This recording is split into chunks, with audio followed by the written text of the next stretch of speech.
అండి ప్రతి ఒక్కరికి ఆరాధనకు చేరి వచ్చిన ప్రతి ఒక్కరికి ప్రభు అయిన యేసుక్రీస్తు నామములో అందరికీ నా వందనములు. అందరూ తలలో వంచి కళ్ళు మూసుకున్నట్లయితే చిన్న ప్రార్థన చేసుకుందాం. మహాపరిశుద్ధుడైన పరలోకపు తండ్రి, మహోన్నతుడా, సర్వోన్నతుడా, సర్వశక్తిమంతుడా, మీ ఉన్నతమైన ఘనమైన మీ ప్రభావం గల నామాన్ని కొనియాడుచు ఈ ఉదయకాలం వేళ ప్రభు అయిన యేసుక్రీస్తు నామములో కృతజ్ఞత స్తుతులు స్తోత్రములు చెల్లించుకుంటున్నామయ్యా. నాయన తండ్రి, మీరు ఇచ్చిన యొక్క విలువైన సమయాన్ని బట్టి, శ్రేష్టమైన సమయాన్ని బట్టి స్తుతులు స్తోత్రములు. నన్ను నిలవబెట్టుకుని తండ్రి కొన్ని మాటలు మాట్లాడిస్తున్నారు. నా సొంత మాటలతో కాకనైనా మీరు ఇచ్చిన దైవ గ్రంథంలో మాటలు వివరించి ఎలా బోధించాలనైనా మీ ఆత్మ సహాయాన్ని నాకు దయచేయండి. నాలో ఉన్న నా సొంత మాటలతో కాక, నా సొంత ఇచ్చలతో కాక నేను చెబితే ఏం ఉపయోగం ఉండదు తండ్రి. మీ ఆత్మ జ్ఞానాన్ని నాకు దయచేసి నేను ఏ మాటలైతే మీరు నాకు ఆలోచింపజేశారో, ప్రేరేపించారో ఆ మాటలు మాత్రమే పలుకుటకు నాకు మీరు తోడుగా ఉండి నన్ను నడిపించమని ఒక చిన్న ప్రార్థనా మనవులు మీ కుమారుడు, మా అందరి ప్రభువు, ప్రియ రక్షకుడైన యేసుక్రీస్తు వారి యొక్క మహిమ కలిగిన నామంలో ప్రార్థిస్తున్నాను పరలోకపు తండ్రి, ఆమేన్. మంచిదండి, ముందుగా ఒక మాట చూసుకొని వాక్యంలోనికి ప్రవేశిద్దాం. మొదటి తిమోతికి రాసిన పత్రిక 6వ అధ్యాయము 6వ వచనం చదివి సహాయం చేయండి.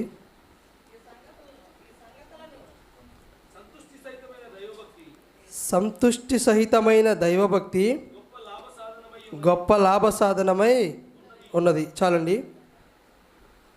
మనం ఈరోజు ఆలోచిస్తున్న సంగతి దైవభక్తి గొప్ప లాభ సాధనమై ఉన్నదని చెప్పేసి పౌలు గారు తిమోతి గారు చెప్తున్నారు. ఇలా ఉండాలి, ఇలా ఉండాలని. లోక విషయానికి వచ్చేటప్పటికి గొప్ప అని దేన్ని పిలుస్తారు? గొప్పగా దేన్ని పిలుస్తారు? డబ్బుని పిలుస్తారు. నాకు గొప్ప లాభం ఏందంటే డబ్బు. గొప్ప లాభం ఏందంటే నాకు జాబ్ ఉంది.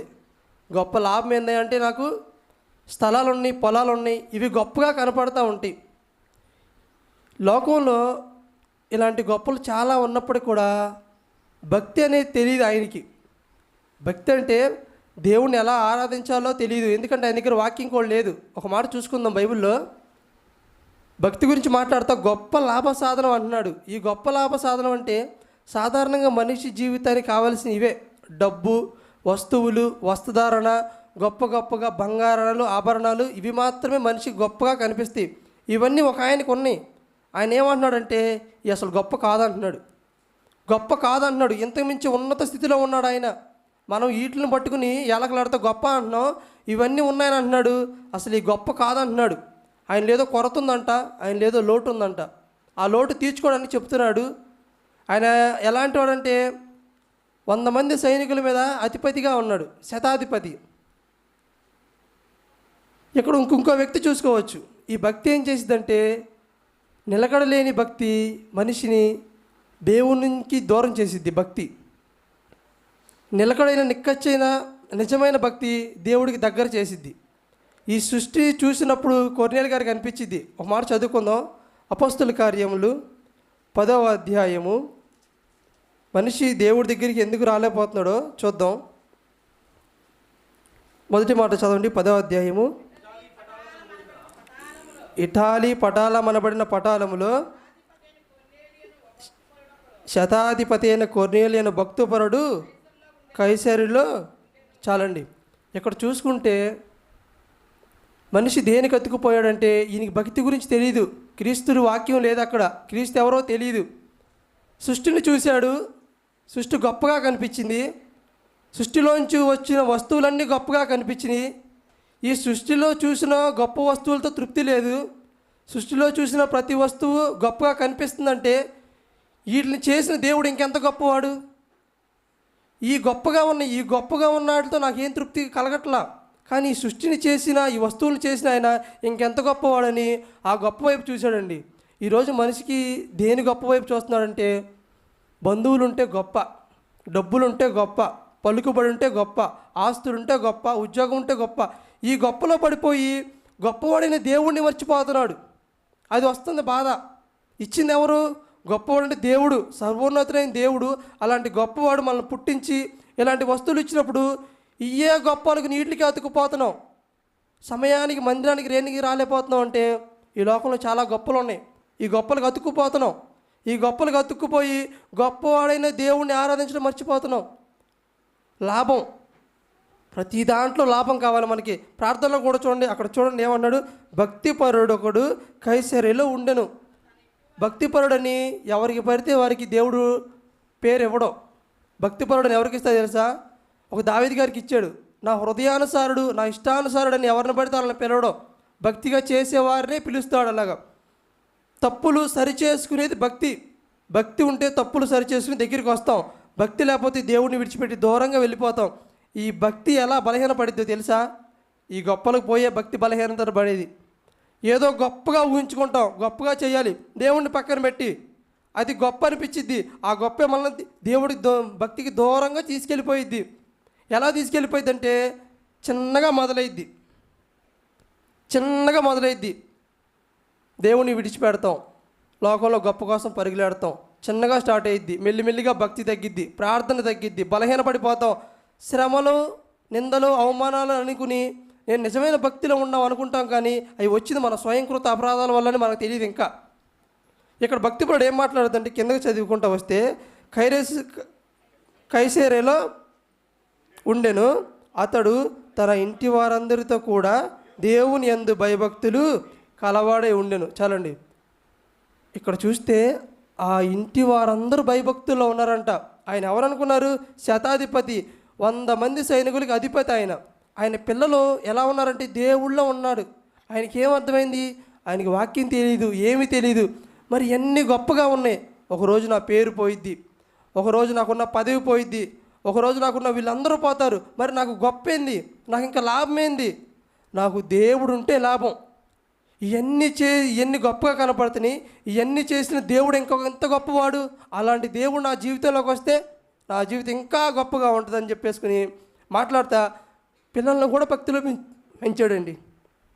పిల్లలను కూడా భక్తిలో పెంచాడు. ఈరోజు మనం భక్తి చేస్తా మన పిల్లలను సరిగ్గా మందిరానికి నడిపించాలంటే మనలో భక్తి లేదు, మన భక్తి సరిపోట్లా. ఆయన ఎంత బిజీగా ఉంటాడు, ఇన్ని ఉన్నాయి ఆయనకి, అన్నీ అనుభవించవచ్చు. కానీ దేన్ని అనుభవించకుండా దేన్ని వెతుకుతున్నాడు తెలుసా? మనమేమో లోకంలో ఉన్నట్లు వెతుకుతున్నాం, ఆయన అన్నీ ఉండి దేవుణ్ణి వెతుకుతున్నాడు. అన్నీ ఉన్నవాడు ఎప్పుడు దేవుణ్ణి దేవుణ్ణి ఎప్పుడు వెతకడో, అసలు దేవుడికి మధ్యలోకే రాడు. ఏ కాడికి సంపాదిద్దాం, పరుగులాడదాం అనే రందులోనే ఉంటాడు. కానీ దేవుడి గురించి ఆలోచిద్దాం, అసలు దేవుడు మన గురించి ఏమనుకున్నాడని ఒక ఆలోచన కూడా రాజు. ఎందుకు అందరూ భక్తిలో నిలవలేరంటే ఇందుకోసమే, లోకంలో గొప్పల కోసం పోవటమే. దేవుడు చెబుతాడు, ప్రతి దాంట్లో చెబుతాడు ఎలా బ్రతకాలి, ఎలా అని. దేవుడి మాట వినేవాడికి దేవుడు కావాలండి. దేవుడి మాట ఎవరైతే వింటారో, దేవుడికి ఎవరైతే చెవినిస్తారో, హృదయాన్ని ఇస్తారో, దేవుడు వాళ్ళ వైపు నిక్కచ్చిగా ఉంటాడు, నిలబడతాడు, వాళ్ళ ప్రార్థనలు కూడా వింటాడు. నువ్వు ఏది చెప్పినా నీకు అనుగుణంగా ఉంటే అది ఇచ్చేస్తాడు కన్ఫామ్గా. భక్తులు లేకపోతే మాత్రం ఏమాత్రం ఇవ్వడం. కిందకి చూడండి ఇంకో మాట, ప్రజలకు బహుధర్మము చేయుచు ఎల్లప్పుడూ దేవునికి ప్రార్థన చేయువాడు. చాలండి. మనం ఎందుకు చేస్తామండి ప్రార్థనలో? ఆశీర్వాదాల కోసమేగా మనం ప్రార్థన చేసేది.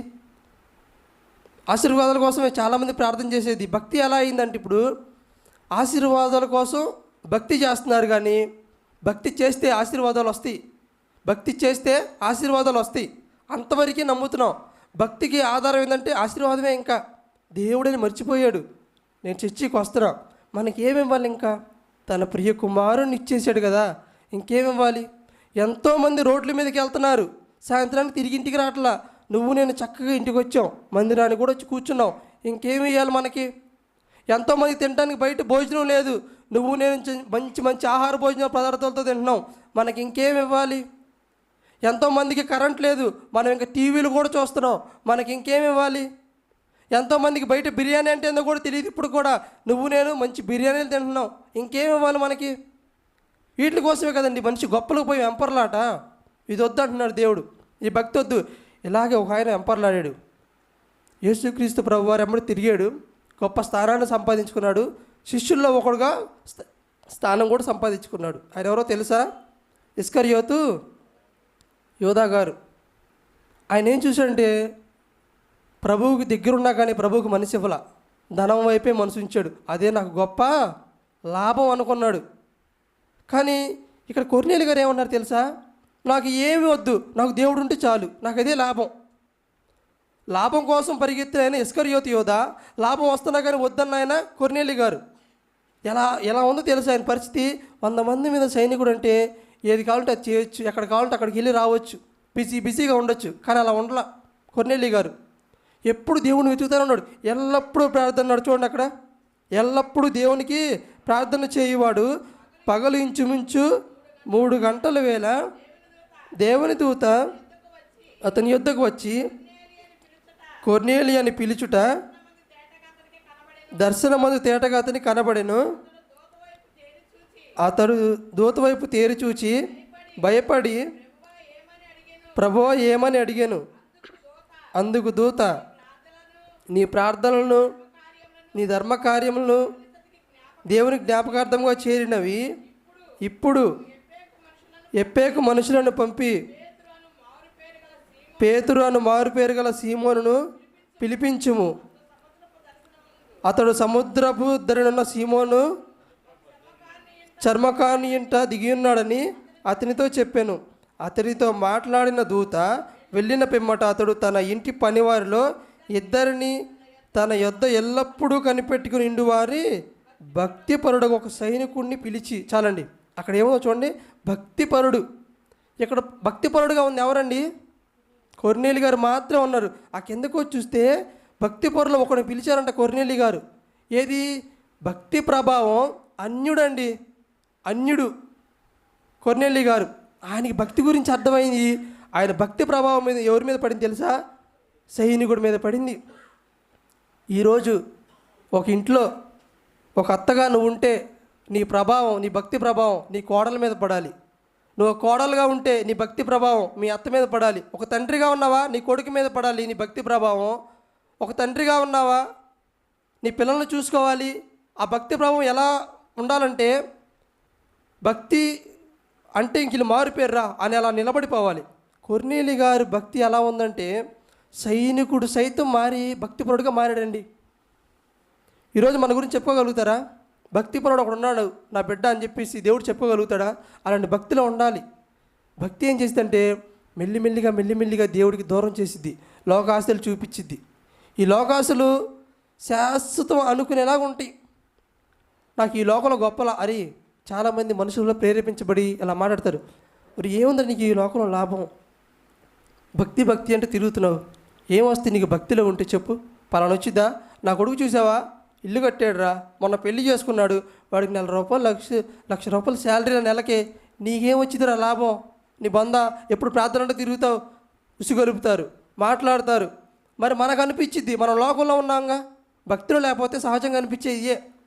నిజమే కదా, మనం కష్టపడితే మనకే వస్తాయి కదా. దేవుడు ఆశీర్వాదాలు వాడి వరకు ఎందుకు ఇస్తున్నాడు, మనకెందుకు ఈడు అని అనిపించింది. కానీ మనకు వద్దు, ఎందుకంటే అది శాశ్వత లాభం కాదు. కొర్నేలి గారికి అర్థమైంది, ఎన్ని ఉన్నా ఇది శాశ్వతమైన లాభం కాదు, నా ఆత్మకు ఒక శాశ్వతమైన లాభం కావాలనుకుని మాట్లాడితే ఏమంటారంటే 22వ వచనంలో చూడండి. అందుకు వారు నీతిమంతుడును దేవునికి భయపడవాడును యూదా జనులందరి వలన మంచి పేరు పొందినవాడునైనా శతాధిపత్యకు కొర్నేలి అని ఒక మనుషుడున్నాడు.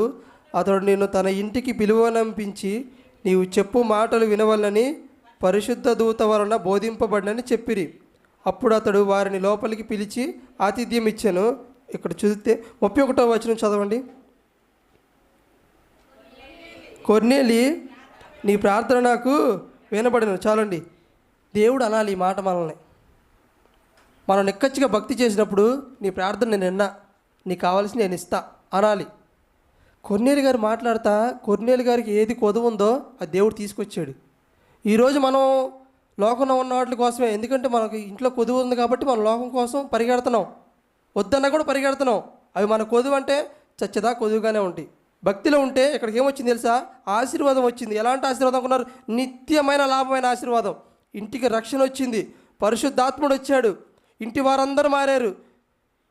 ఇప్పుడు మరణించిన చక్కగా పరదేశంలో ఉండే గొప్ప భాగ్యాన్ని సంపాదించుకున్నాడు. అంటే ఇప్పుడు ఆయనకు అంతమంది ఉన్న సంపాదన అంతా వేస్ట్ అంటే వేస్టే అంటున్నాడు కొర్నేలి గారు. నాకు ఎంత ఉన్నా వేస్టు, నాకు ఇది కాదు, నాకు నిజమైన నిత్యమైన లాభం కావాలంటే నేను ప్రభు అయిన యేసుక్రీస్తు వారిని అంగీకరించాలి. దేవుణ్ణి అడిగాడు, ఎమ్మటే పేతురు గారిని పంపిస్తాడు. పేతురు గారిని పంపించగానే వాక్యం చెప్తాడు. 100 మంది మీద శతాధిపతి ఎంత గర్వంగా ఉంటాడు, ఎంత గర్వంగా ఉంటాడండి. ఒక 5గురి మీద మేస్త్రిగా చలాయించి పెత్తనం చేయమంటేనే ఎవడరా నువ్వు ఏంటో నువ్వు అన్నట్టుగా మాట్లాడతాడు. ఆయన ఎలా ఉంటాడు తెలుసా? నమస్కారం చేసి పాదాల మీద పడ్డాడంట. 100 మంది ఎంత తగ్గింపు జీవితం చూడండి. భక్తి ఉంటే ప్రతి ఒక్కటి తగ్గించుకుంటాం. భక్తి లేకపోతే ప్రతి దాంట్లో విరవీగుతూనే ఉంటాం. ఆడు చేసాడు, నేను ఎందుకు చేయకూడదు? మరి భక్తి ఏదిరా? భక్తి ఏది? ఏదో చిన్నగా మొదలైద్ది, దూరం తీసుకెళ్ళిద్ది, చంపేసేసిద్ది. ఇస్కరియోతు యోధా కూడా దేవుడికి మనసివ్వలా, దేవుడితో తిరుగుతున్నాడు, లాభాన్ని ఆశించాడు, దేవుడికి మనసివ్వలా, చచ్చిపోయాడు. ఎలా అంటే పశ్చాత్తాపడ్డాడు, కానీ తిరిగి ప్రభు దగ్గరికి రాలా. ఇప్పుడు ప్రభు మాట చెప్తున్నాడు. దావీదు గారు కూడా చిన్న తప్పు చేశాడు, భక్తిపరుడు, భక్తిలో ఉన్నాడు, కానీ తిరిగి వచ్చి పశ్చాత్తాపడతాడండి. పరుపులు తేలిపోతాయి. మన 2 కన్నీటి పొట్లు ఉండవు. ఎంతగా పశ్చాత్తాపడతాడంటే అంతగా పశ్చాత్తాపడతాడు. దేనివల్ల అంటే భక్తి వల్ల. ఏమి నిలబెట్టిందంటే భక్తి నిలబెట్టింది. ఈ భక్తి గురించి మాట్లాడతా ఈ లోకం వరకైనా పైన ఉన్న లోకం వరకైనా శాస్త్రం ఇక్కడ లేదంటే మాట్లాడుతున్నాడు. తిమోతి పత్రిక వెళ్దాం, చూడండి ఒకసారి, ముగిస్తాను. తిమోతి పత్రిక వాక్యపట్నం చేసుకున్నాం కదా.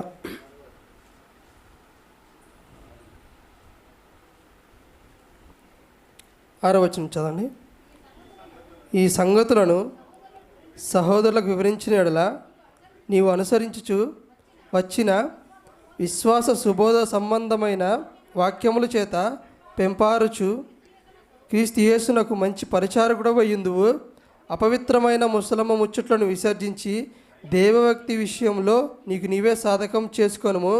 శరీర సంబంధమైన సాధకము కొంచెం మట్టుకే ప్రయోజనకరము, కానీ దైవభక్తి విషయంలో ఎప్పటి జీవ విషయంలోనూ చాలండి. ఎప్పటి జీవ విషయంలోనంటే ఇప్పటి జీవ విషయంలో ఏం లాభం ఉందో తెలుసా? చెప్పనా? ఇప్పటి జీవ విషయంలో ఎంతోమంది బయట దుర్బోధలో బతుకుతున్నారు. మనకి ఈ జీవ విషయంలో ఏముందో చెప్పనా లాభం? మంచి సంఘం ఉంది. బయట బాధ వస్తే సరిగ్గా పలకరించే 9 మనుషులు ఉండరు, సరిగ్గా హృదయానికి ఆదరించే 9 మనుషులు ఉండరు. ఇక్కడ ఇంతమంది సహోదరులు ఉన్నారు, ప్రేమతో పలకరించేవాళ్ళు. ఒకడు పడిపోతున్నాడు రా అంటే తెలిస్తే చాలు, సంఘం అంతా వెళ్ళిద్ది వాడి ఇంటికి, పరిచారం చేసిద్ది, పలకరించిద్ది, బలపరిచిద్ది, ఆదరించిద్ది, ఇక్కడికి వచ్చిద్ది. ఒకడికి ఎవడో ఆర్థిక పరిస్థితిలో ఉన్నాడు రా, వాడు చాలా ఇబ్బందుల్లో ఉన్నాడు రా అని తెలిసిద్ది, సంఘానికి తెలిసిద్ది, అక్కడికి వెళ్తారు, సహాయం చేస్తారు, వస్తారు. ఒకడు భక్తిలో తప్పిపోతున్నాడు రా, ఒక ఆవిడ చర్చికి రావట్లేదురా, ఎందుకు రావట్లేదురా? ప్రతి ఒక్కడు చూడండి ఇక్కడ మనల్ని ఎలా బలపరుస్తున్నాడో దేవుడు. ఇప్పటి జీవ విషయంలో లాభం అంటే ఇంక ఇదే. ఎంతోమంది ధన లాభం కోసం వాక్యం చెప్తారు, సత్యవాక్యం కోసం నిక్కచ్చిగా నిలబడి చెప్పే దైవ సేవకులు, విశ్వాసులు అరుదుగా ఉంటారు. మన సంఘాన్ని నిలబెట్టాడు, మనం దాని గురించి గొప్పగా చెప్పుకోవచ్చు. ఇదే నాకు గొప్ప లాభం అయ్యా, నాకు ఇదే గొప్ప లాభం. మంచి సంఘాన్ని ఇచ్చాడు, మంచి సహోదరులు ఇచ్చాడు. బయట చాలామంది హాస్పిటల్కి వెళ్తే చాలా ఉందయ్యా, పలకరించి 9 లేరయ్యా, నా కొడుకులే రారయ్యా. మన సంఘంలో ఎవరికైనా అయితే ఒకరికి ఏదైనా జరిగితే ఎంతమంది వెళ్తాం? ఇలాంటి సంఘం ఎలా ఉంటుంది? ఎక్కడ ఉంటుంది? ఎంత ఆదరణ ఎక్కడ దొరికిద్ది? ఇదే లాభం అంటే. మరి ఇప్పటి జీవితం లాభం అంటే ఏంటి? డబ్బులు సంపాదించుకోవటమా, పదవులు సంపాదించుకోవటమా, పేర్లు సంపాదించుకోవటమా? ఇవి కాదు. లాభం అంటే ఇదే. పలానోడు పడిపోతున్నారంటే ఎమ్మటే సహోదరులు వెళ్ళిపోతారు, పలానోడు బాగలేదంటే ఎమ్మటే వచ్చి వాక్యం చెప్తారు. ఎవరండి ఇలా చేసేది? దేవుడు చేస్తున్నాడు, ఇంకంతే. ఎప్పటి జీవ విషయంలో నీకు లాభం కనపడాలా? ఇదిగో లాభాన్ని నేను చూపిస్తున్నా. ఈ లాభం వద్దంటావా? బయట చాలా బోల్డ్ లాభాలు ఉన్నాయి, దేవుడు ఆడుకో అంటాడు. దేంట్లో దొరకదు లాభం? దొంగతనంలో దొరికిద్ది, తప్పుగా మాట్లాడే దాంట్లో దొరికిద్ది, తప్పుగా చేసే దాంట్లో దొరికిద్ది, లాభం చాలా దొరికిద్ది. కానీ ఇప్పటి జీవ విషయంలో లాభం అంటే ఇంక ఇదే.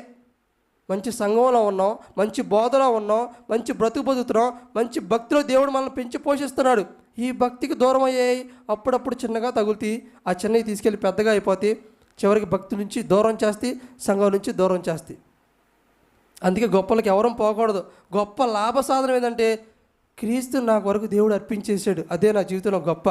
నువ్వేం సంపాదించుకున్నావు అంటే, నేను రక్షణ సంపాదించుకున్నాను రా, నేను చచ్చిపోయిన చక్కగా హ్యాపీగా వెళ్ళిపోతాను, నాకు అక్కడ ఉంది గొప్ప లాభం, నాకు ఇక్కడ లేదు గొప్ప లాభం, ఇక్కడ తింటానికి ఉండడానికి దేవుడు ఇచ్చాడు, ఇంకా చాలు, నాకు ఇంకేం వద్దు, నాకు రక్షణ ఉంది, నన్ను భక్తిలో చక్కగా నడిపించడానికి నాలో పరిశుద్ధాత్మ ఉన్నాడు, మంచిగా వాక్యం చెప్పడానికి ఆత్మీయ సహోదరులు ఉన్నారు, నేను దారి తప్పిపోతే నన్ను సరిచేసి హెచ్చరించి బుద్ధి చెప్పే దైవజనులు ఉన్నారు.